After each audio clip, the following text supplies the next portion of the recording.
All right, y'all, so welcome to another awesome episode of Inside the Vault with Ash Cash. I am excited about the guest that we have today. We have none other than Matty J, CEO, serial entrepreneur, business, serial impactor. Like, this guy is going to help you scale your business. There's so much that's gonna happen. I want you to tap in, tune in. But for those who don't know, who Matty J is, tell the people, who is CEO Matty J? First, I want to give all thanks and praise to God Elohim for this platform doesn't even exist, all right? I'm CEO Matty J. I'm a digital real estate agent, contractor, investor. Everything that you see people do in the physical world when it comes to real estate, we're actually doing it at a very, very large scale online with me, not just me, but my team as well. So like I mentioned before, I think digital real estate and protecting our IP, intellectual property, is super big, and I'm helping facilitate that for those who want to tap in. I spent hours and hours with this man on Clubhouse, listening to game after game after game. I'm talking about hours, though. I'm not saying an hour or two. I'm talking about I've been on Clubhouse listening to this man for hours. He is somebody that you need to listen to, and you're gonna see why. And so this ain't hype. I ain't trying to fluff it. This guy knows what he's talking about. And so let's start there. For those who know, who don't know, who've never really tapped in, who is Matty J? What's going on, everybody? God bless you. I first want to give all thanks and praise to God Elohim for this interview. You and the team, everybody's making this situation happen. Audience for tuning in. As you guys know, I'm CEO Matty J. I consider myself a digital real estate agent, an investor, a contractor, because the things that we see in the physical world when it comes to real estate, buying, flipping, investing homes, we're actually doing this online, and we've been doing this since around 2010. And through that process, I learned a lot, I grew a lot, and I want to really share the game on how I got to where I am in all capacities, all levels, to anybody who's willing to listen. Bars, right? Yeah. And so how did you get to that space, right? So you say you've been doing since 2010. Yeah. I know, there's multiple businesses that I want to talk that I know of. I don't know about all of them, but I know multiple businesses that I know of that I want to talk about. But how did you get to this space? How did you get to the digital space? How did you get your start in entrepreneurship? This is gonna be the first time this is actually gonna be documented. I said that on Clubhouse, but nobody's actually seen this on a document level. So I actually started off throwing parties. I was throwing events, and as I'm a promoter, my name was on all these flyers. I didn't know it was considered marketing at the time. I was just wanting to make sure that the party was popping and we had a good time. So when I was passing out these flyers and my name was on it, we were passing out like thousands of flyers to different colleges, high schools, and my name started blowing up in LA. Like, I'm become known, that dude to go to when it comes to knowing what the nightlife was looking like. But the problem was that we weren't really making any money. Oh, well, at least I wasn't. Right. Somebody was. Somebody was. Right. Right. So I would pack these clubs out. Right. Yeah. I was considered a promoter or a sub promoter, and it was a situation where you just say my name at the door, you get $5 off, and that's how they'll track to see who came from me. Yeah. And you'll see the end of the list at the end of the night. Dang, Matty J brought everybody, but was the money to equate to it? Right. Wasn't there. Right. And it wasn't an issue, to be honest, because I was enjoying my time. I wasn't doing it for the money at that point. But it got to a point where I'm turning 19, 20. I moved out my parents' house, and now I needed the funds to be able to live. Right. You know what I'm saying? So I said, okay, it's not coming directly. I'm not a complainer. I'm not gonna say, yo, give me some more money or none of that situation. I learned how to design flyers. I'm designing flyers. I'm at college. I actually was enrolled in college, Pierce College in Cali. I never went to class. I was always in the computer lab, learning how to design. So I'm designing, I'm getting really good. I'm designing these party flyers, and I'm charging a promoter $70 for a flyer. These promoters were throwing 7 parties a day, right? These 7 different promoters, 7 parties a day, 7 days a week. And I'm charging them $70 for the flyers. So I'm making the flyers, and I'm receiving that same benefit of having my name on the flyer without actually have to promote it, with having my name, my logo at the bottom as the one who actually made the flyer design.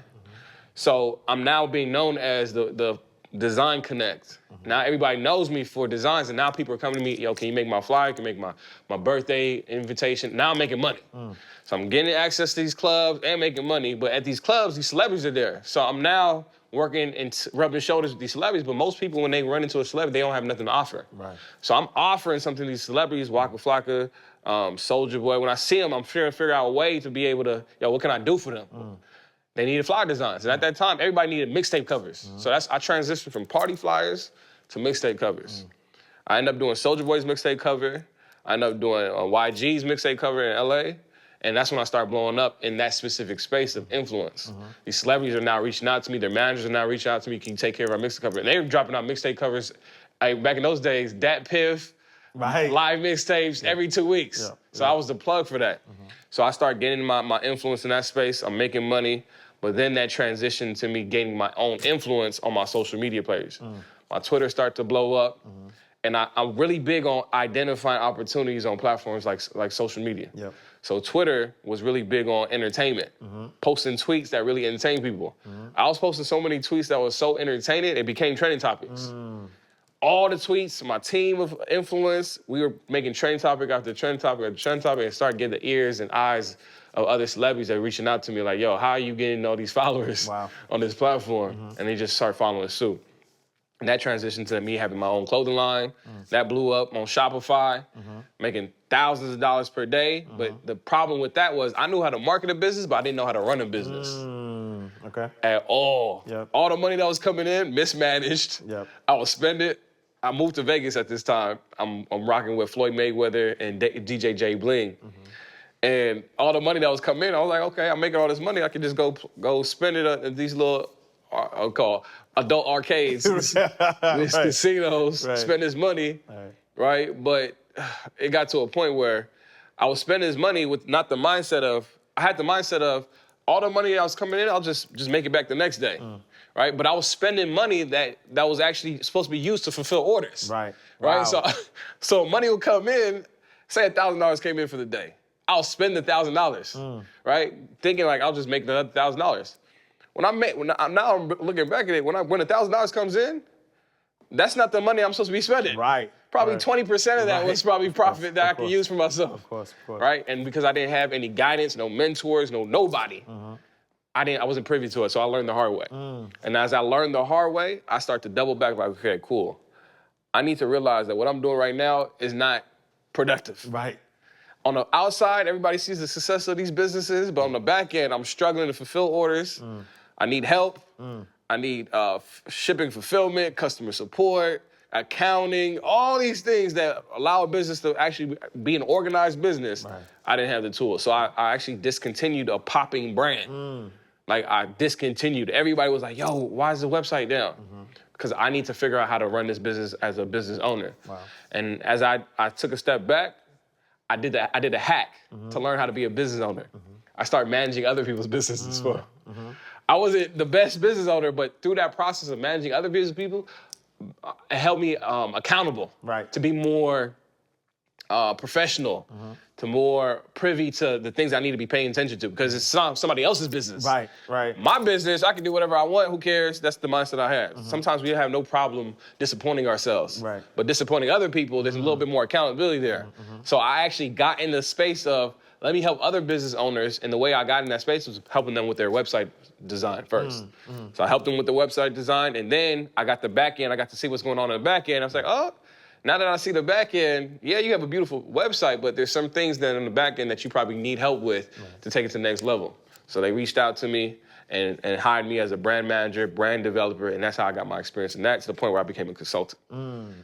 So now you're at a space where you buy businesses, you flip businesses, you make them profitable. Talk a little bit about that. Yeah, so as a consultant, people were coming to me with their businesses. And I realized that they were paying me $2,500, $5,000 for these consulting or packages. And I realized that their money that they're spending to help fix a business that might not be the most marketable, I had to take the initiative to say, I can't accept this money. Let's figure out more of the business model first, the business revenue model, before you start paying me for like web development or branding and looks. Let's get into the core meat of the business.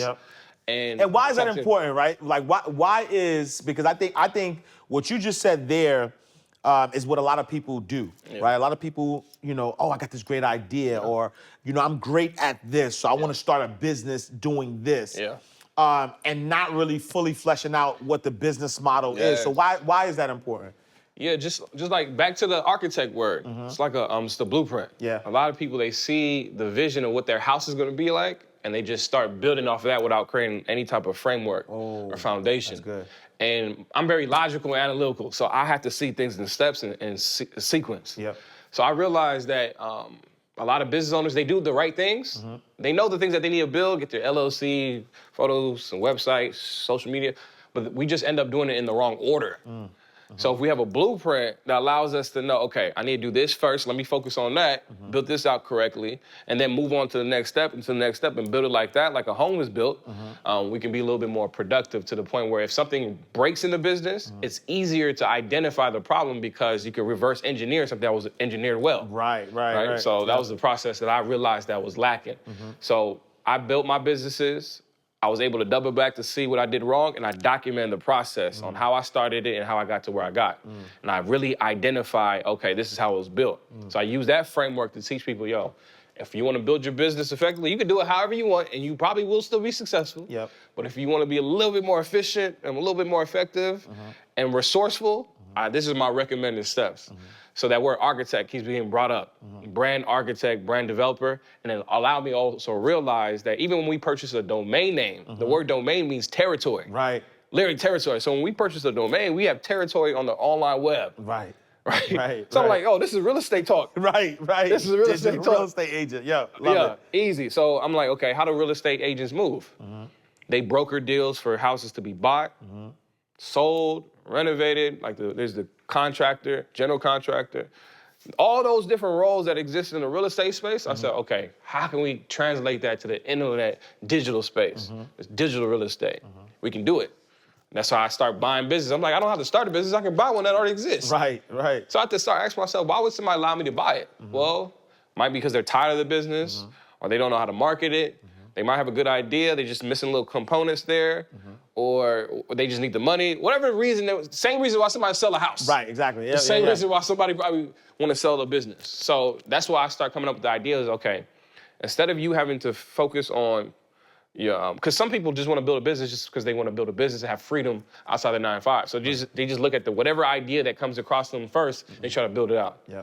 So because it came into them that way, it's not going to be built the most effective way. So I said, okay, instead of coming up with your own idea, let me find a business that's already been validated, it's already been proven, and let me just sell it to you as a business in a box. And so that's how I start brokering deals like that. Nice. And I'm really good at finding ideas. I'm a visionary. I'm really good at identifying opportunities. But the thing is, I don't have the capacity to build every single business that I come up across or come up with the idea for. So instead of hoarding those ideas, I basically not just sell the idea, but I actually activate it, build it out on its basic form and say, look, I came up with this idea, I identified an opportunity, now it's packaged for you to be able to run for yourself. Wow. And people love that, the business in a box model. And so I've actually seen you with receipts, like been able to build businesses, sell businesses, and like actual conversations of people who have made 5 figures, like made money off of these businesses that you've built. And so then I know you own some Airbnbs. I know I love what you've done in the car rental space. So talk to me a little bit about the vision around owning Airbnbs, but then I need that energy, that play, that car rental play. different. So talk to us about the Airbnbs first. Yeah, so for me, I love building businesses because I know the whole point of a business is to identify a problem and be the one to volunteer to solve it. So I love solving problems. I love serving people who need solutions via a business. So I'm not a specialist, I'm a generalist. So I like tapping in different industries and building business within those different industries, i.e. Airbnb. I realized that Airbnb is a peer-to-peer platform that allows people to easy entry to be able to make money in the real estate space. Absolutely. Right? You have the keys to a building, you can make money, generate income by giving somebody temporary access to that specific unit. So the reason why I got to Airbnb and Turo was this though. I'm a marketer by trade. I love marketing. I love business development. I love building other people's businesses and help facilitating them on that end. But I realized when I'm sitting down with these celebrities, these influencers, a lot of the marketing jargon that I was trying to share them that they needed help with, you need email marketing. Right, you need this. Right. Merchandise and song sales is cool, but you need to have this. It was going over their head. Yeah. So I needed something else to be able to build that relationship so I can be able to do the marketing on the back end. They love the cars, the condos, the drip. That's what those are three things and our culture loves and gets flashy about. So if I can figure out a way to provide all these artists, when they come into Atlanta with a place to stay and a car to drive, I'll be the plug, right? And if I'm the plug, that balloons the relationship. Wait. So, all right, so look. You got the influence, you're helping people with marketing. That's the play. But how do you become of service? And so you figured out I could provide value by meeting the demand of when people come into Atlanta, you become the plug that way. That gives you access to them. Yes. Genius. Access. That's what it is. Because it's one thing we know Matty, he's doing this thing, he making his money, okay, cool, but we got to connect these dots. So I have a lot of dots, but I didn't have any connections. So I wanted to make sure I had the connections so I can turn those connections into collections so we could all eat together. And most importantly, serve an audience and show an example that these different businesses exist. So for example, a celebrity, if the celebrity is really good at entrepreneurship and business, that will inspire all their followers to be able to tap into it too. So it's not just about the celebrity influencers business, it's about everybody that's watching them. Absolutely. So I saw the bigger play. So I used, again, Airbnb as leverage, Turo as leverage. I didn't need the cash flow from those different revenue streams, even though it was super good. I really wanted to tap into the relationship. So like I mentioned before, Mr. 2 Weeks, Jason, he plugged me in with Lamar Odom because I had a space. Lamar Odom is flying into Atlanta. He has a house built. It's not finished being built, so he needs a place to stay. He can stay at a hotel, or he can hit up one of his homies. You got anything for me? Hits up Jason, Mr. 2 Weeks out. Says, yo, you got anybody who knows anything about Airbnb or got any spots I can, set my situation up until our house is built? Jason hits me up. He was able to hit me up because I had my situation set up. I had my townhouses, my condos in Midtown. Jason hit me up, DM me, yo, I got somebody who wants to stay. Is it available? I was like, yeah. I connected him with my assistant. I come to find out, my assistant helps him in. I look at the camera, I'm like, hold up. Who's that in the camera? Lamar Odom. What's going on? I text Jason like, man, Lamar Odom is right? And that just lifted, and I made sure he got taken care of. Right? He got taken care of. Now he wants to give me the money directly to my hand. So now I'm meeting Lamar, we chopping it up, have an opportunity to talk about business. Dang, I didn't know you do all this. I thought you just do this little Airbnb. Yeah, and the door's now open. Absolutely. Right? And now I double back and shoot referrals, love to Jason for plugging that in, you know what I'm saying? And if the conversations are continuous and the servitude is continuous, those opportunities are gonna keep going over and over and over to the point where 21 Savage stayed in my Airbnbs. He lives in Atlanta, but he always is booking my spot because he loves being at that spot. Wale, all these different NBA players, celebrities, artists, things of that nature. And I made sure that I set up my Airbnbs to attract that specific crowd. Everything was really strategic. For sure. It wasn't just set up an Airbnb and a place to sleep. No, it's decored out to make sure that I'm attracting the musicians, the artists, the NBA players. So when they pull up, like, yo, that's the spot I want to stay at. Nice. Yeah, and the word goes out. But it wasn't just Airbnbs that they need to stay. They need a car to drive too. They're used to driving their Maseratis, Rolls Royce, Mercedes-Benz, all these cars are back home, but when they come to a different city, they need something comparable. Right? So I made sure that I had a list of cars that they can tap into, and of course they can pay for it at my retail price, but if it makes sense, here, you had the car for 3 days. Right now, Tammy Roman, amazing, she's super amazing, super dope, real and humble. Tammy Roman, Basketball Wives, y'all don't watch TV too much, but she's in Atlanta doing a show, right? They pay her out to be out here for like 3 months. She needs a spot, right? Word got around that Matty's the dude with the spots.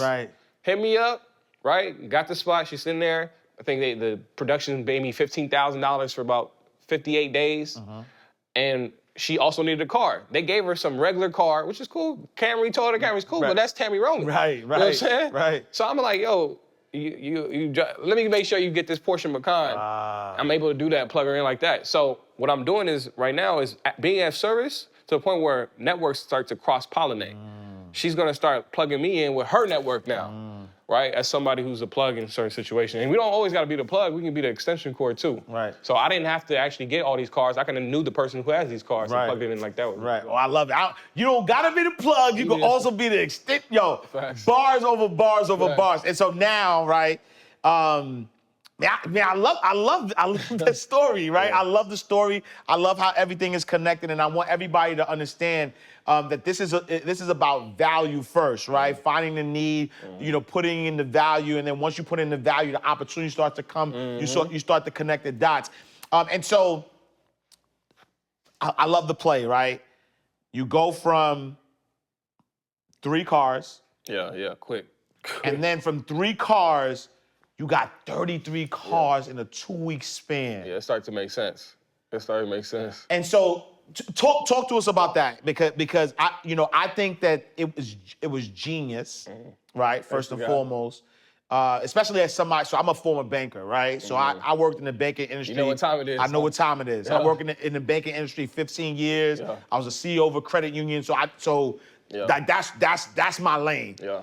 And so when I heard you talk about this 33 car play, you know what I mean? This 33 car play, I said, this man is a living genius. Talk to us about that, man. Yeah, so my risk tolerance is really high. I'm gonna put that out there Big first. facts though, right? And not to cut you off. That was the first thing I said. I said, yo, this dude is fearless.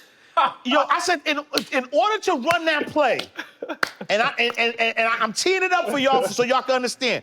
In order to run that play, yo, risk tolerance for 1 car. People's risk tolerance for 1 car. Yeah. It's difficult. Yo, you did it 30. Yo, tell us about this play. I know this conversation and this platform is about mindset. Absolutely. That was a huge contributor to the plays that I'm running. Absolutely. Again, I said risk tolerance, but it's really contributed to experience that I've had when it comes to trusting the process. I trust God's process that I'm in this situation. Whatever reason I'm in this situation, I'm just gonna roll the punches, and if it makes sense, when it comes to the data, because one of my favorite lines is if you gotta know the numbers to grow the numbers. I started off with 1 car. I didn't just start off with 33. Right. I started off with 1. Yep. My Tesla, and this was my personal car. Yep. Low risk at the point because I'm already paying $900, $1,200 with the insurance for this specific car note. Somebody said, yo, Matt, you don't drive your car like that. You're at Atlantic Station. There's a website called Turo where you can literally put your cars on and rent it out to people, right? I have no personal attachment to my cars. Right. Who cares? I drive it. I need it when I need it. You guys can drive it whenever you need to. Cool. I came to find out that it wasn't just a way to subsidize or mitigate my car note. I was making money off of this car. I was making $2,600 profit. So there's liability, right? There's liability turned to an asset, right? Assets over liabilities, if you know, you know. So you turned a liability into an asset. Quick. And that's where the quote was birthed. Turning liabilities on wheels into assets making deals, right? Most people drive these cars, and these cars are underutilized, like mine was. We paid $600, $300 a month for a car that we are barely driving. You might drive your car 2 hours per day, and it's parked for the rest of the day. You drive your car to your job, takes your hour commute, and your car is parked for 6 hours while you're working, or 8 hours. Then you get in the car back, drive for another hour, and it's just parked for 12 hours while you sleep. Underutilized. So I'm trying to figure out, okay, how can we overutilize this car so it makes sense? Make it make sense. Why I'm paying $900 for this vehicle that I'm barely driving. So Turo made it make sense. Don't worry, you don't have to make this a car that's just parked in your driveway or you're at your job. Rent it out to other people. Share. Share? Oh, that's me. I love sharing. I have no problem with sharing. And I can get paid to share. Say less. Put it on there, made my $2,600. With my first car, I said, okay, let me get a second car, a third car. I got 2 cars at the same time. I ended up getting my Maserati and a Mercedes C300. After doing research, of course, and seeing what cars really rent the best on that specific platform. So I did my research. This is a good renter. Got those cars from Gravity Auto. Shout out to Nick. Got those cars and Shane. I put it on the platform. They got booked instantly. But it wasn't just a smooth sailing. When I got that Maserati, there are certain things I didn't check about that car that caused me to take a quick L. I didn't check the rotors, right? to see, I didn't know about nothing about car buying. I just knew about driving the car. I didn't know about buying these cars and making sure that they're good. So I'm driving the car back home. The car starts to wobble. I'm like, oh, here we go. The nonsense, the shenanigans, right? And I come to find out, I pull into the Firestone and they tell me that the car, the rotors are horrible and the tires are completely bald. I couldn't tell from the outside, it was in the inside. And that also told me that the wheel alignment was a little bit off too, because if it's only bald on one side of the tire, anyways, whole point was this. I said, how much does it cost to fix it? He said, first off, we don't touch Maseratis. I'm like, oh, here we go. Yep. Firestone, they can't touch a lot of Maserati. So I call Maserati. Cool, you need new brakes? They tell me $1,800 for new brakes. Wow. Right? What I should have done was I should have hired somebody to check the car for me. Right. I actually did when I was there. But he was talking about $400. Man, I'm about to pay you $400 for a car that I might not buy. Right. I didn't know there's a website called yourmechanic.com that will come out there for $75. I would have paid $75 to check the car for me to make sure I do my due diligence. I'm documenting this process because I know these L's that I'm taking right now, somebody's gonna ask me when I do have my 50 cars, how you did it. I wanna make sure I'll be able to tell them how I did it from the beginning. So I'm documenting as I'm going, right? Long story short, my Maserati gets totaled out. I get paid out from the insurance. My credit score shoots up. I now need to get another car. I end up getting a Corvette.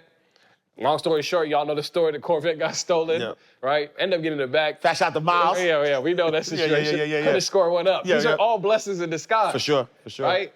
My stress tolerance is now stronger. Like, anything can happen. I'm like, I know how to fix it. As long as you know how to fix a problem or focus on the solution, it's straight. And what was really self-therapeutic for me while I was taking those quote-unquote L's is, as I documented those L's, I knew that this was gonna be a learning lesson to teach. I know how to turn my pain into profit. Wow. To teach people the game on how to prevent yourself from taking these L's. So anytime I take an L, I'm like, okay, cool. Wait. Let's not glaze over that though, right? Where does that mindset come from? Where is that that confidence come from? Because I mean, even as you're talking now, right? Even as you're saying this, it sort of seems like, oh, yeah. I know how to turn my L's into wins. That's like one of the most difficult things for people to do. People take things so personally. People lose, and it's like the end of the world, right? That's a fact.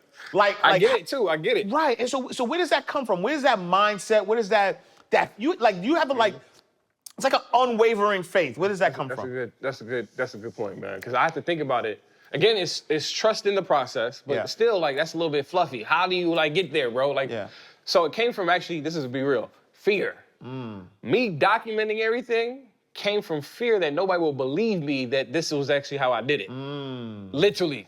I was doing so many amazing things. If I told people, bro, you did not do that. You capped. It was like, okay, I didn't want anybody to think that I was inauthentic, a liar, over-exaggerator. Think about the situation I'm doing, 33 cars in 2 weeks, that sounds crazy. So it's cool. Unless you know. Unless you know what time it is. Right. When you and we'll get to that. When you said the game, I said, yo, this dude is a genius. But yeah.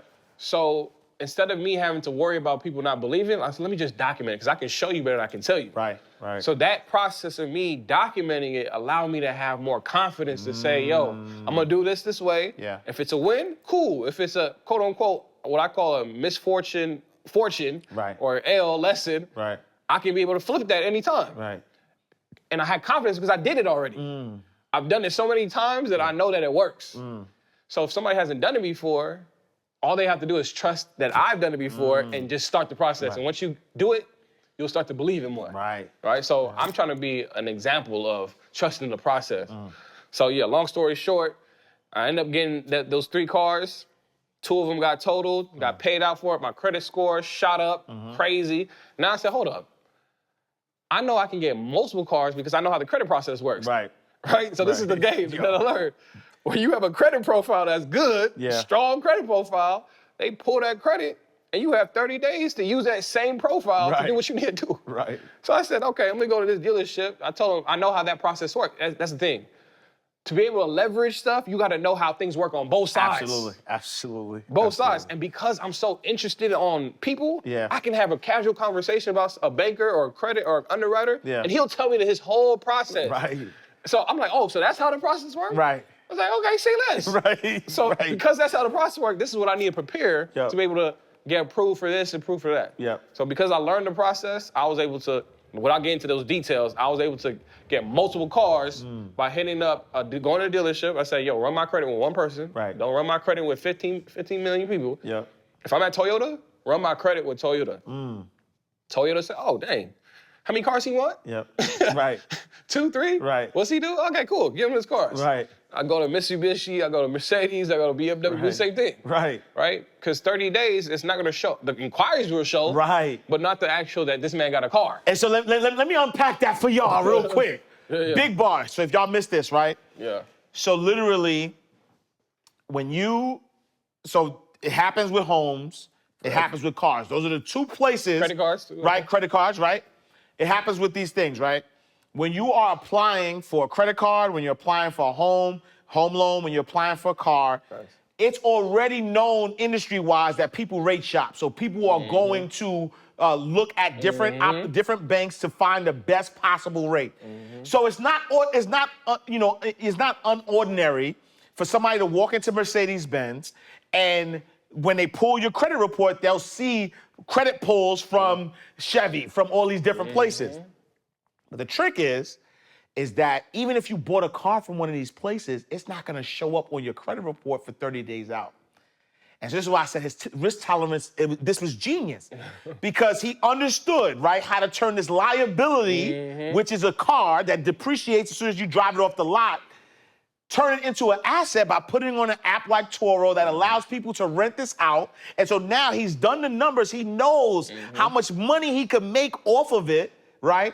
And so now he says, look, I'm going to multiply this play.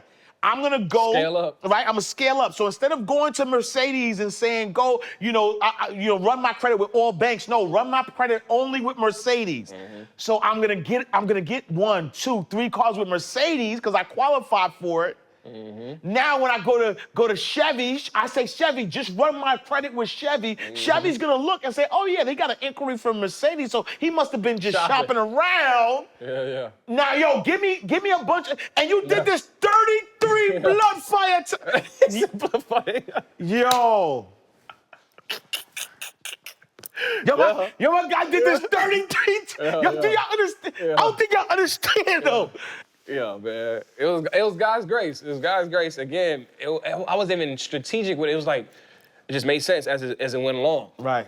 And yeah, I ended up running into more problems. Like, what are you gonna do with 33 cars now? Where are you parking these cars? Like all these questions now I gotta figure out, but I didn't have to worry about it until I got there. So for me, like a GPS system, if I wanna know where I wanna go, it's gonna ask me first where I'm at. And then it's gonna allow me to know the steps to get there, but I'm not focused on all the steps, I'm just focused on the first step I need to do. Make your first right. Absolutely. That's it. Right. Once I make the first right, what I gotta do next? Make it left. Right. Sometimes what I realized from most entrepreneurs I deal with, we overanalyze and overwhelm ourselves by trying to get every step detail. Why am I making it right here? Why am I getting on this freeway? No, you gotta ask all that. Right. Just keep driving. You gotta pivot, you gotta pivot. You gotta Right. make a detour, you gotta make a detour. So that's the mindset I have on those different plays. Wow. To the point where I can now share the game with a bunch of other people. Yeah. Because like I said, I do a lot of this stuff for myself and my family. Yep. Mainly for myself, but I don't keep it to myself. Right. Right. So I share the game with anybody who wants to be able to tap into it.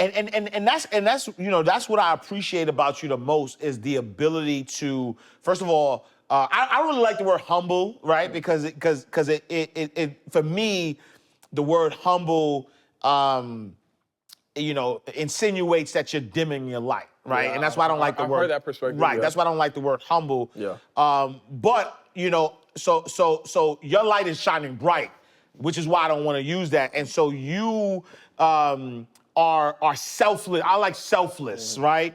You selflessly share, right? Like you're like, yo, if I'm gonna be on Clubhouse 8 hours, I'm gonna be on Clubhouse 8 hours. I'm gonna share the game, right?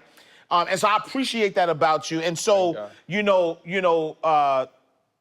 talk about that, because Clubhouse is like invite only. It's this, hot place to be. It's the new club in town, right? Yeah. And you are in there selflessly all the time, giving out information, giving out game, helping people not only change the trajectory of their personal life, but the game that you're giving is changing the trajectory of their family, of their next generation. Like this is game that people pay for, right? That, like, again, you selflessly give out. So talk to me a little bit about Clubhouse and how you're leveraging, that platform currently. Yeah, definitely. One of the key words you mentioned was selflessness and humility. There's a quote that I tapped into like 2 years ago that really, really helped me understand what humility was.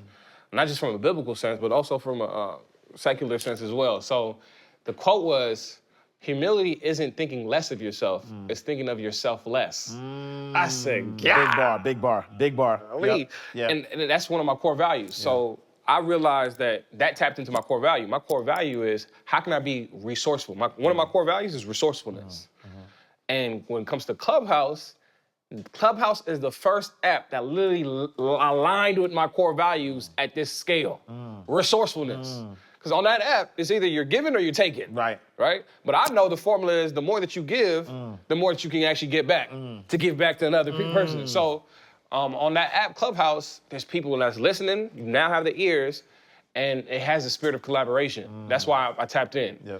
Once you come on that app, the culture of collaboration is instilled in you as soon as you get on the app. Like, oh, damn, people drop a game. Let me drop a game too. Right. So whether it's out of pride and ego that you just want to be able to share information, or you actually want to help people tap into the information, it don't matter. At the end of the day, the information is being shared. Right. And with Clubhouse, that's actually how you gain your followership. By sharing game that people might not be privy to, or experiences that you have.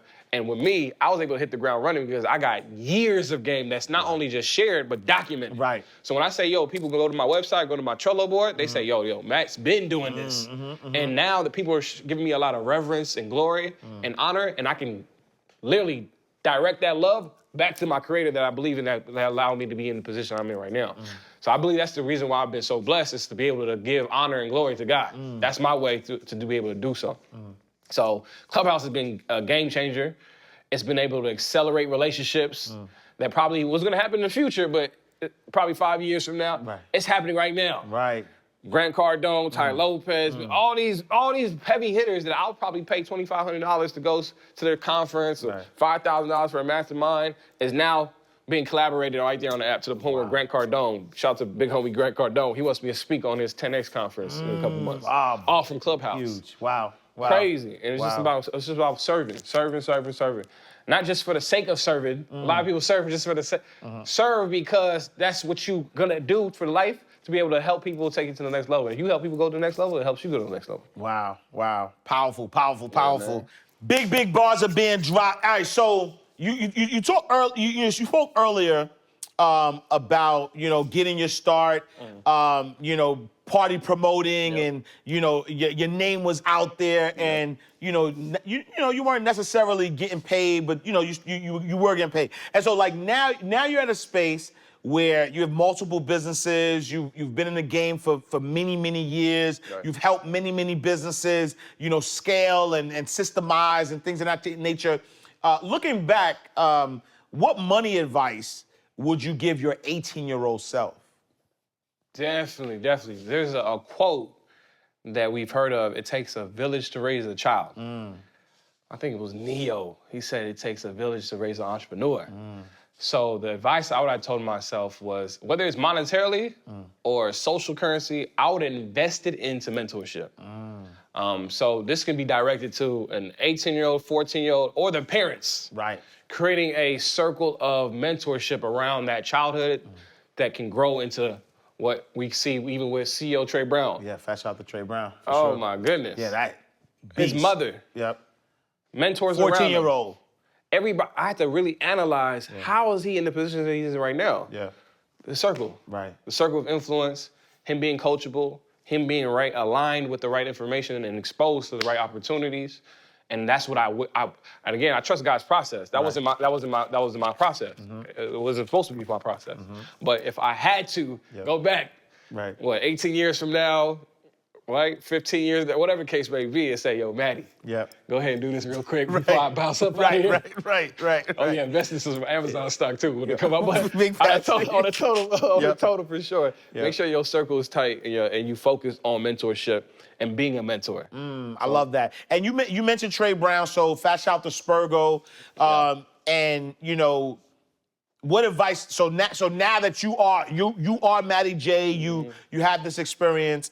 You know, what advice would you give to a young person, you know, who's maybe thinking about entrepreneurship, who wants to start? Like, you know, my daughter's 12 years old. You know, so she watches myself, she watches my wife. You know, we both run businesses, so she watches us. She's getting some of that information from us. You know, so like you mentioned, surrounding yourself. But what if an entrepreneur who is a teenager, a younger person, but someone who's looking to start in business? You know, what advice would you give them? Yeah, as long as it's probably around the same lines of, like, think about the basketball players. They started young, but how did they become pro athletes in football and basketball? They started young in training camps, AAU, things of that nature. But we don't have those training camps for entrepreneurship. So whether it's our responsibility to start creating those training camps, or the children's or the young adults to say, yo, we need these training camps, I think that's where it's going to be crucial. Because we can produce LeBron James, well, not LeBron James, but amazing athletes. Absolutely. Yeah. We can produce those, but we haven't created a training program at a young age to really produce these top entrepreneurs in mathematics, engineering, tech, science that really move and shake the world. I think that's where the real wealth comes from. I love that. And so, you know, I guess my follow-up question to that, though, now is, regardless of age, right? 14, 15, 50, 60, 70. You think about what's happening with COVID-19, with job losses, with like some people will look at this time and say, we are living in some tough economic times. And so what advice do you have for the entrepreneur who is, you know, who's having a tough time? Like how do you gotta manage a lot, right? And so how do you, you know, what advice would you give them? So for me, we've blamed external reasons for our lack of growth for years. Whoa. Say that one more time. We blame external reasons for our lack of growth. And we blame external issues. So one of my favorite lines is, if you say the word issue really slow, it sounds like it's you, right? So that made me tap into personal accountability. And that was hard, that's difficult for people to say, let me not look at over here, let me just look in the mirror real quick. And start working on self-development, personal development, asking myself the right questions so I can look at things internally, spiritually versus externally. So that's the first thing for sure. To the point where I actually created a model to help people with this, personal development. Lauryn Hill says, how you gonna win if you ain't right within? That's literally starts it, the internal. So, okay, cool, that's good information. No, but how can we actually make this practical? So I created a model called Splashed. I know educators are really good at turning things and systems into acronyms. So I found an acronym for what I really wanted to teach.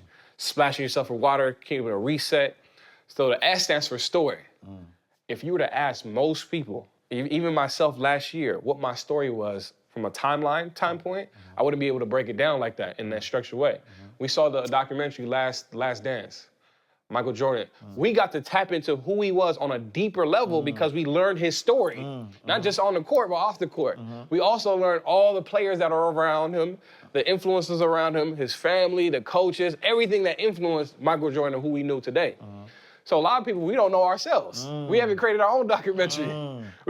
We'll wait until we die to create our biography, or somebody create a biography for us. We can create our biography today by asking ourselves the right questions. So the S in Splash, it stands for what's your story? So what I did was, I'm 30 years old as of right now. I wrote every year that I lived on this earth, from 1990 to 2020, 2021, now that we're in 21. Every year, what major life event happened to me on each year? I wrote it down.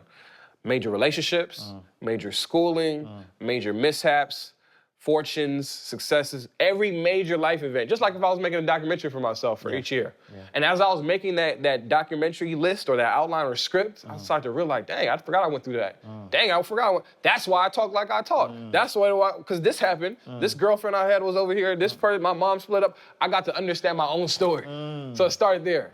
So that's the S in Splash. The P was my personality. In order for me to know myself and my characters and how I respond to things, I need to know my personality type, right? And not use that as an excuse, but tap into my good personality and find out what areas I may be lacking in. So the P stands for identifying my personality. So I took tests like the DISC assessment, the 16 personalities test. Sorry, there's so many different tests. Right? Then there's the L in Splash, life lessons. I wrote down, I believe God's gonna keep giving you the lessons if you don't learn from them. So I wrote down every life lesson that I had. Even when I missed a Bible study one time. I was supposed to be at a Bible study. I chose to play basketball instead. I knew I was supposed to be at the Bible study. I played basketball, crossed the dude over, his whole tooth went in my eye. Wow. Right? That's why I got this whole mark, stitches and everything. Yep. And as I was sitting there, I wasn't complaining. I'm like, hey, why is this happening to me? Why I gotta pay for this?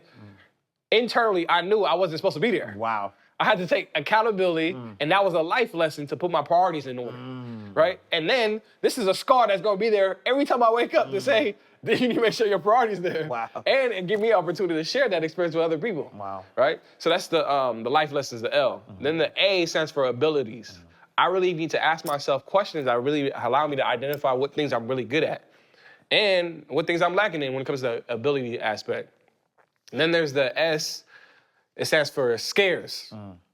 I wanted to make it fears, but it didn't match up with the acronym Splash. Right. So I said scares. I made it make sense. Right. So what things am I currently scared of or fearful of that might be hindering my process to move forward? So fear stands for false evidence appearing to be real. Right. And I realized that once you actually identify what you think you're fearful of and look at the monster in his face, you can identify that this really ain't nothing, right? Yeah. If you go through the proper procedure. So that's the S. Then we have the H, my habits. I need to identify my personal habits, good and bad. Then we have the E.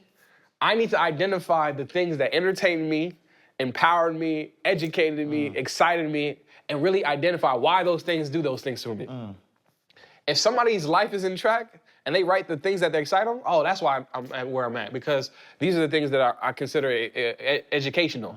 Listen to these bad music songs or these movies or doing. Once you identify, oh, that's why I'm not where I'm at, because I'm doing this, watching this, tapping into this, you'll be able to change and redraw your circle. Then the last one is D, Splashed.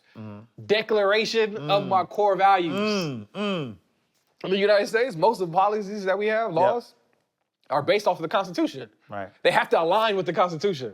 So the things I do in my business, my personal life, it has to align with my core values. And if they don't align, they disalign. So we got the S, that stands for stories. We have the P, it stands for personalities. L, life lessons. A, abilities. S, scares. H, habits. We want to really identify our habits.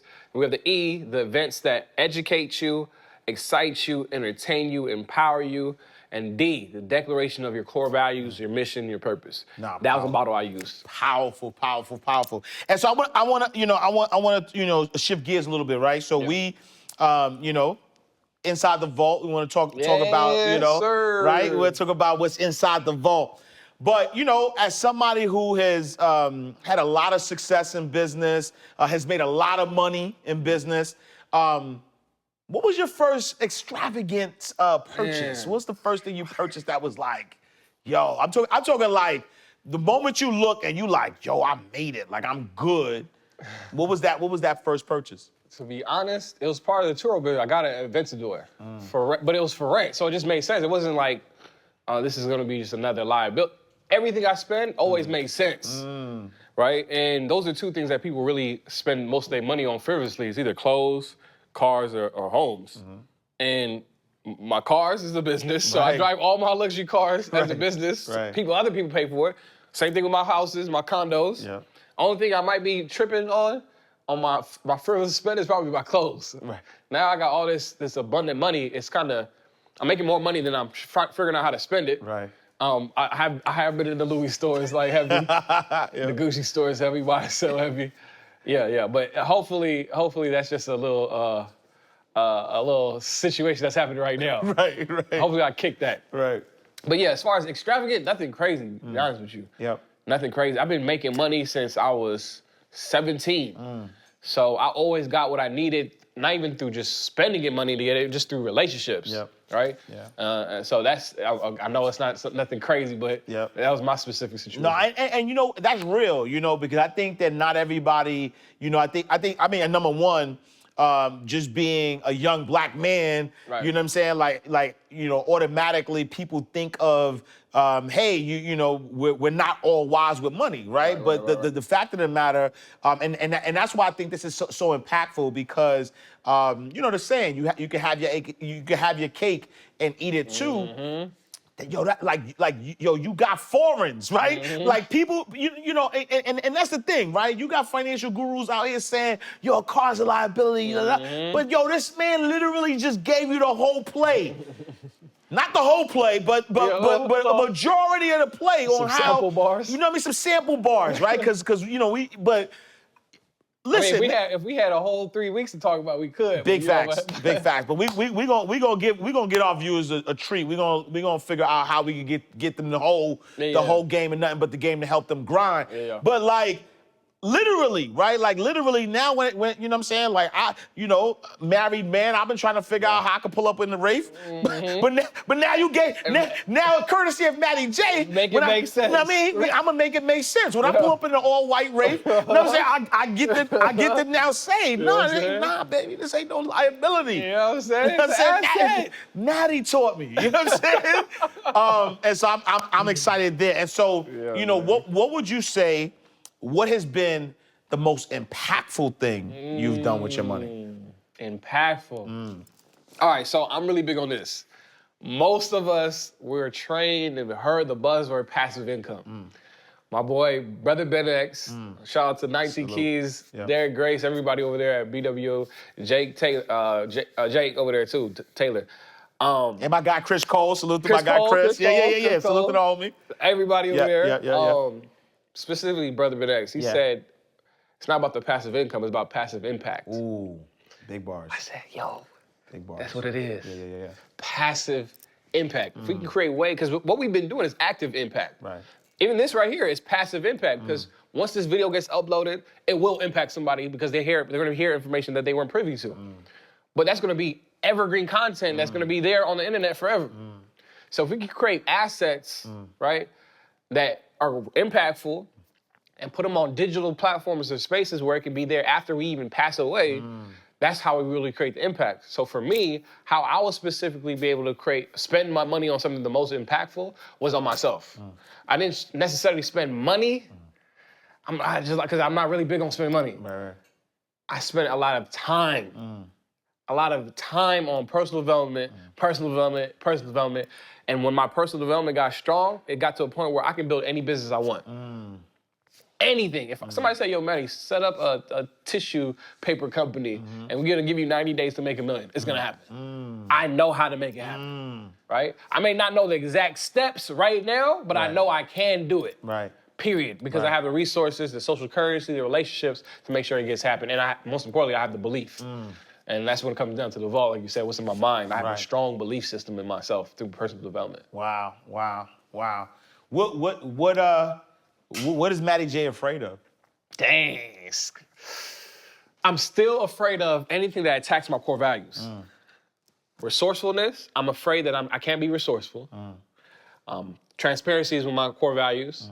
I'm afraid that I'll be in a position where I can't be transparent, which will then turn to make people believe that I'm not real or there's something he's hiding or why is he giving so much, things of that nature. And my other core value is unity. I'm afraid, I don't believe it's gonna happen, but if I was to be afraid of something, it would be disunity, lack of collaboration, lack of opportunities to work together as a team, teamwork. Anything that goes against those core values, I'm fearful of, strong. Wow. Because those are my superpowers. So if I had an arch enemy, that person would hit me with the disunity powers against me. You know what I'm saying? All right, so, you know, look, Matt, first of all, my guy, Matty J, has dropped so much bars today. Thanks to God. Look, all praises due, right? God, you know what I mean? Greatness on display. So I like to say we're made in the image and likeness of God, I right? just caught the bar. You said greatness on display. God. Catch that, right? Catch that. We're made in the image and likeness of God. So our only job on here is to be God, little g. Little G, make sure you emphasize Little that. G. Okay. Which is greatness on display. And you, my brother, are that. Shine God's light. I see you now. I'm gonna use that. I need that. Greatness on display. You are that. Thanks to God. Without a doubt. So first of all, if we just stop right here, you've blessed the universe in perpetuity forever, right? But I want to keep going. I want to keep going. Why I want to keep going, right? So I want to get into, you know what I mean? So I still need some Matty J bars, right? Inside the vault. What is the greatest, the best financial advice you ever received? Yes, for sure. First off, if anybody doesn't know how to interview people, I hope people are taking notes of how the energy that you have when it comes to this. It makes it easy for the conversation to flow. For my best financial advice, for sure, was you got to know the numbers to grow the numbers. When I heard that, I love words that flow. Of course, get that rhyme. That's how we are in the culture. Sure. But it stuck with me to this day. I heard this 2012. My mentor, Jason McGill and Will Bradley. You got to know the numbers to grow the numbers. So once I started focus, that really helped me because I'm really analytical. It really helped me focus on my key metrics, looking at the dashboards, looking at the numbers, because I don't like making decisions based on feelings and emotions. I want to make data-driven decisions. And the only way to do that is to focus on the numbers. And that really helped me with my accounting, helped me focus on the fact that when I got $100 come in for an order, it's not just $100. Transaction fees are coming out of that. Shipping and fulfillment got to come out. Like me knowing the breakdown before the bottom line, it really helped me with my financial sense moving forward. I love it. I love it. I love it. And what is the greatest life lesson you've learned? Life lesson was documenting everything. That's core. Documentation. Yeah. Once I got privy to the importance of documenting, and then I was presented with the tools that allow me to do so, like my iPhone notes, Asana, Trello boards, to be able to tap into documenting the process, it's a game changer because I can become a historian, right? Again, something amazing just happened. It should be documented and passed along to somebody else. But if you don't document it, that information is gonna die with you. And that's probably the most selfish thing I can ever do. Literally, I realized that I'm doing a disservice to mankind if I don't document what I do and pass it on to somebody else. It's so funny you say that because that's the reason why I write books and I teach people how to write books. Because even if you take it back to our history as black and brown people, right? That was the one thing that they got rid of, right? So a lot of times people talk about generational wealth and passing down wealth. The first thing they think about is passing down money, right? Passing down like material wealth. Intellectual property. Intellectual IP. property, like that's the wealth. And so that's why, I do what I do, right? Author, written 10 books, 4 bestsellers. Yes, sir. I teach other people how to write books to document their legacy, to pass it down so people could know. So I love that. I love that. All right, we're gonna talk real quick, lightning round. And so 3 questions, right? So real quick, lightning round. What we've done, off the top of the dome, huh? Right, off top of the dome. What we've done is we've taken, we in the vault, literally, and we've taken some bank terms, right? We've taken some bank terms and we've kind of flipped them a little bit. So the first term I'm gonna throw at you is deposit slip. A lot of people, when they think about deposit slips, they think about depositing money. But what is the biggest mistake you've made with money? What is your deposit slip? Okay, I ain't gonna lie. This is transparency coming through. My biggest mistake was focusing on my business and not my business. My business is supposed to be my family. So as I was boasting about my entrepreneurship, I was neglecting my relationship with my parents, neglecting the relationship with my wife, my kids, and justifying it by, I gotta make this money, I gotta break this bread so we can eat over here. So that's probably the biggest mistake. I'm now learning, I now have a relationship coach. I now have somebody who's making me focus on managing my time better. And because as an entrepreneur, I didn't have an off time. If I had a 9 to 5, I would have had a little bit more understanding about structure. You go into work and you clock out, and now you don't have to focus on the business no more. But sometimes I didn't have the luxury of that mindset before. But now that I do, I wish I had done that earlier. So now that I made that mistake, I make sure that I let entrepreneurs know up front. It's not gonna be a situation of balance. It's just a mindset of prioritizing your family over your business. Wow. For sure. Big bar. For and, sure. And I know I can relate. Yeah. I know there's so many people. Oh, that's a big bar. All right. Yeah. Next term, cancel check. Right? We think about a cancel check. We think about, somebody writes a check and there's not enough money, right? Mm-hmm. Cancel check for us means what are some people or mindsets that you had to cancel on your journey? When I hear cancel check, I think about bouncing. So the people I bounced out of my life for sure were some of the people whose values didn't align with mine. So I started off in the party industry. Yep. All they cared about was women, clothes, and you know what I'm saying? Money, clothes, and that's all. Yeah. We get. Right? And that wasn't my value at its core. Yeah, it was cool to be around these women and get all this love and appreciation, but that wasn't it. So I had to make sure that, one, I had my standards clearly set and communicated. And I didn't even have to cut them off. It just naturally happened. Ooh. Right? Which is cool. Yeah. We still are associates, but because I'm living this type of lifestyle, and this is the lifestyle I feel like it's important for me, those things happen. So those are some of the canceled checks, or I can say these checks got bounced for, put over here to the side. We can cash them out whatever we can, we want to. Right. That was the situation when those relationships. Other things, I had to cancel checks for my horrible mindset. A lot of businesses, endeavors that I got into, it exposed my arrogance, my lack of humility in situations, my lack of organization. Things that I get praised for, but I got exposed in different businesses, like Airbnb. I didn't realize how unhospitable I was until I got Airbnb. Wow. That's real servitude, right? I had people come into my units cursing me out. Why is this, hold on, chill. Right. I developed through those situations. And so I was able to cancel checks of my old mindset to the point where every quarter, I want to reintroduce myself to the world. Wow. That's the mindset I want to have. I love that. And last but not least, trust account, right? So everybody, we wish to be the trust fund babies where we have something left over.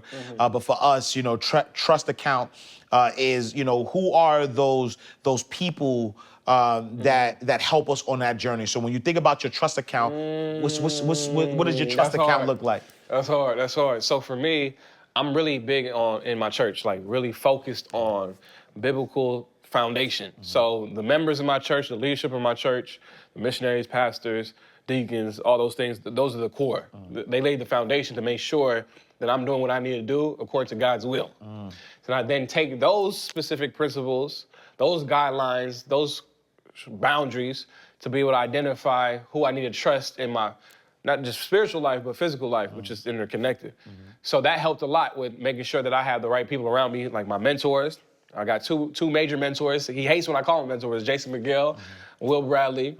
I got my peers, and then of course I have my mentees. So everybody knows who my peers are, from the Him 500, Neos, Jason, Justin, everybody, Nick, everybody. So I made sure that I have those people around me. Not only I have my mentors to keep my standards higher, I have my peers, and then I have my mentees to keep me sharing the game. Nah, love it. All right, Matty, look. My wife. Oh. My wife. Cut. We got that's the trust account first. We didn't keep that on the trust account first. Salute. My wife, Erica. Absolutely. Fast out to Erica. For sure, my wife, Erica. The first ladies. Of course, God, my parents, my wife. Yes. Trust the process, my wife. Yes. Believe that. Erica, Miss Erica, CEO, Miss Erica, for sure. Salute. All right. And so there's a lot of money myths out there, right? Money don't grow on trees. You got to work hard for money, and money's the root of all evil. All these different money myths. Give me a money myth, and I need you to dispel it for me. Okay. First one that comes to my mind is you have to make money, or you have to have money to make money. Yep. Or you have to spend money to make money. Things of that nature. So for me, you don't have to necessarily have the money to build businesses. For me, I really leverage relationships, social currency versus actual tangible dollar bills. So I had actually an argument with somebody, humble argument in LA Fitness. He said, yeah, man, you gotta have money to start these businesses. I'm like, no, there's different strategies. He didn't know what I did and he didn't know who I was, so he was just going hard on me. Right. He said, yeah, you gotta have money to make money. Right. Right? I'm like, no, you don't. You gotta have relationships. You have to know what you want. You have to have a solve to a problem, and you can be able to leverage like that. So I show so many examples of how you can be able to start a business with zero money. You just have to have your mission statement, and you need to rally up the troops. With the mission statement, you can say, yo, I've identified a problem. I want to be the one to volunteer to solve it. Would you guys walk with this mission with me, along with me, and you guys go get first early access to whatever this product is, but you just gotta buy into it, right? And that's my job as the leader of the army, to be able to rally up the troops. And there's different ways to do it in a business through pre-sale models. Like for example, a t-shirt. Right. I don't have to have 1,000 t-shirts to sell 1,000 t-shirts. I just have to have the message, be able to convey the message, rally up the troops, and they'll actually pay for the shirts up front. Right. I grab the money, make sure the shirts get made, distribute the shirts, everybody's jersey, everybody's uniform. Right. Now everybody goes out wearing the shirts and brings back more income funding to the business because they're now walking billboards of the mission. Wow. Wow, powerful, powerful, powerful.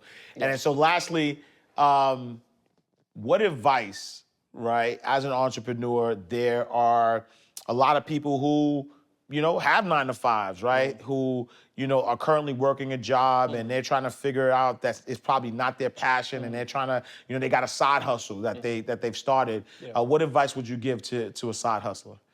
Yeah, so for me, I first had the mindset, one of my biggest posts on my own social media was, the number one regret of being an entrepreneur was not being an employee first. And it got so much traction. I'm like, why did it get so much traction? Because I actually mentioned in that post that I didn't get a chance to learn payroll, team development, all the things that you actually learn in working with people, learning how to listen to other people's supervisors, managers, knowing when to clock in, clock out. Those things I wish I learned because I can have applied it to my business. I ran into a situation with this young lady at a conference. After I spoke on the stage, she told me, everybody was mentioning what they did. She said with a disheartening voice, no confidence. It was her chance to share where she worked at. She said, yeah, I work at a 9-to-5. Oh, where you work at? She didn't want to tell nobody. She worked at McDonald's. I was like, hold up, why did she say it like that? She works at the #1 fast food company in the world. Right. She could have said that. Right. But she said, I just work at McDonald's. Right. So I'm like, we gotta look at how these 9-to-5s completely different. So I helped her realize that, one, you work at the #1 real estate agent, real estate, we already know from the documentary founder, they're in the real estate space. Absolutely. So I helped her realize that she can go in that 9-to-5 to figure out all the things that they're doing well, learn, and then apply it to her own situation as a transitional period. So that was the mindset that I'll first have and recommend in the 9-to-5. And then use those different tools that you learned in these 9-to-5s into running your own business if that's what you want to do. All right, y'all, so Matty J, CEO Matty J, serial entrepreneur, serial impactor, serial everything, right? So make sure if y'all didn't tap into what this guy was the gems beyond gems that he was dropping, then you was asleep. I don't know what you was paying attention to. Matty J, what's next for you? First of all, I was a fan of you before this, but now I'm a whole AC. Thank you. Right, Appreciate you, brother. Thank you. Appreciate you. That's big bars. Ash, cash, AC, AC. Oh, I love what you just did there. Yeah, once again, y'all, I'm CEO Matty J, digital real estate agent. I'm glad everybody was able to tap in. If anybody wants to follow my journey, it's well documented on my social media pages. I'm mainly on Instagram. You can find me at CEO Matty J. And of course, if you want to find me on my website, ceomattyj.com. But most importantly, it's not about my resources. It's about the resources that are being provided through the vault. So if anybody wants to tap into the materials that we shared today, the insight that we shared today, the resources that we shared today, we can go to the resources that are going to provide, I'm sure, in the description. Yeah, listen, we're gonna have everything that we talked about. We're gonna have a resource for you right in the description. Make sure you tap in, tune in. Can we do something special for anybody who taps in? Yeah, we'll do 50%. Okay, I mean, you tell me. Yeah, 50%. 50%, what code should they use? Vault, V-A-U-L-T, Vault. You're gonna be able to tap into that. All right, so tap in, hit the link in the description. Matty J, also let the people know where they can find you. I know you said your website. Yeah, definitely. I'm really big on Clubhouse right now, so find me on Clubhouse, Matty J, CEO Matty J, and Instagram, CEO Matty J, my website, ceomattyj.com. All right, y'all, there you have it. Inside the Vault with Ash Cash. We just dropped bars over bars over bars. We let you inside the vault of this. Listen, I'm not trying to hype him up. I literally have learned so much listening to this guy for hours and hours and hours. We did the best that we can in the hour or however long this was to give you as much information as possible. But make sure y'all tap in, tune in. I'm gonna see y'all next time. I am Ash Cash, Inside the Vault. I'll see you next time.